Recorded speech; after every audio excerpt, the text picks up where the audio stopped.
Muy buenas, bienvenidos a esta sesión de repasos sobre la Gran Guerra. Vamos a ir directos al grano, a esos puntos clave que son absolutamente esenciales para entender este conflicto y, por supuesto, para clavar el examen que tenéis a la vuelta de la esquina. Así que, venga, vamos a prestar la máxima atención. Para empezar, mirad esta cita. Es que es brutal, resume perfectamente el ambiente de la época. Europa estaba viviendo lo que llamaban la Belle Époque, una especie de edad de oro. La gente creía en el progreso, en la razón, la idea de que una sola bala, un solo atentado, pudiera provocar el colapso de 4 imperios y la muerte de 20 millones de personas era sencillamente impensable. Y sin embargo, pasó. La escala del desastre fue algo que nadie pudo prever. De acuerdo.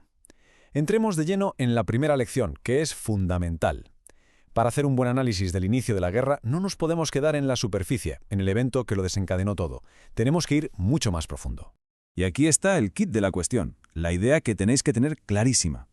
El atentado de Sarajevo, el 28 de junio de 1914, no fue la causa de la guerra. Fue como mucho el detonante.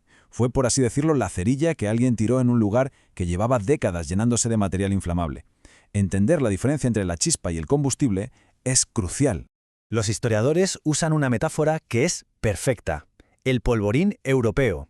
Y es que la imagen es muy potente. Imaginad un continente entero como un barril de pólvora, con tensiones acumuladas por todas partes, listo para saltar por los aires.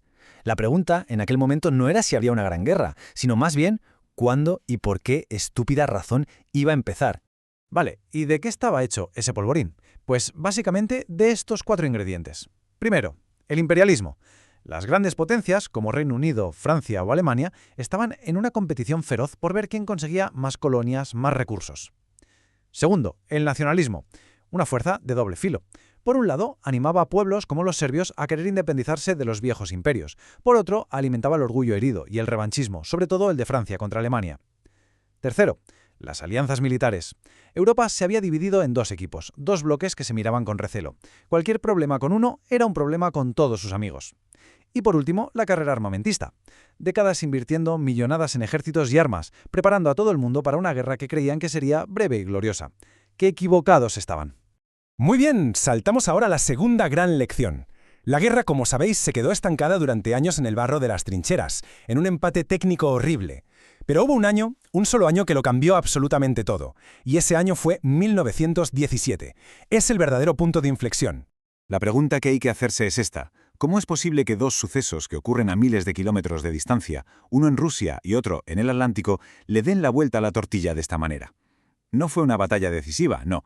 Fueron 2 terremotos geopolíticos que de una forma casi dramática reescribieron el guión de la guerra.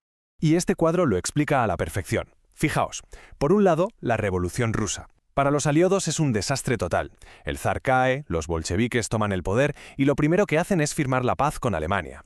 Esto significa que el frente oriental se cierra y Alemania puede mover a cientos de miles de soldados al frente occidental. Parecía que la guerra estaba decidida, pero, casi a la vez, ocurre lo impensable. Estados Unidos, provocado por los ataques de los submarinos alemanes, decide entrar en la guerra. Y su llegada lo cambia todo. Aportan tropas frescas, una industria intacta y recursos casi ilimitados a una Europa que estaba, literalmente, desangrada y al borde del colapso. Bueno, pues con estas 2 lecciones bien entendidas, ya tenemos la base. Ahora vamos a la parte práctica. Os he preparado 3 modelos de pregunta de examen que resumen justo lo que hemos visto. Son una forma perfecta para que os pongáis a prueba. La primera pregunta. Ojo, aquí no se trata solo de soltar la lista de las 4 causas. La clave es explicar cómo interactúan, cómo se alimentan unas a otras. Tenéis que argumentar cómo esa mezcla explosiva creó un sistema tan inestable que cualquier chispa, por pequeña que fuera, iba a hacerlo saltar todo por los aires. Esta segunda pregunta es más específica, se centra en el mecanismo de las alianzas.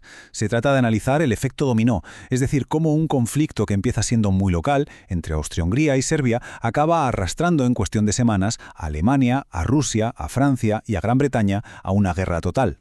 Y en la tercera, esta va directa a la lección 2. Aquí lo fundamental es el análisis comparativo. Tenéis que sopesar los 2 eventos. Explicar cómo la ventaja que Alemania parecía ganar con la salida de Rusia fue completamente neutralizada y de hecho superada por el gigantesco poder industrial y humano que aportó Estados Unidos. Y para terminar, una última reflexión que va más allá de la propia guerra. Esta cita es clave.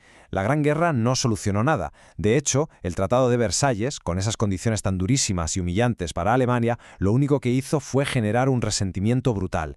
Y ese resentimiento fue el caldo de cultivo perfecto para el ascenso del nazismo y 20 años después para la Segunda Guerra Mundial. Así que la llamada guerra para acabar con todas las guerras fue en realidad solo el prólogo de una aún más terrible. Tenedlo muy en cuenta. Mucha suerte con el estudio.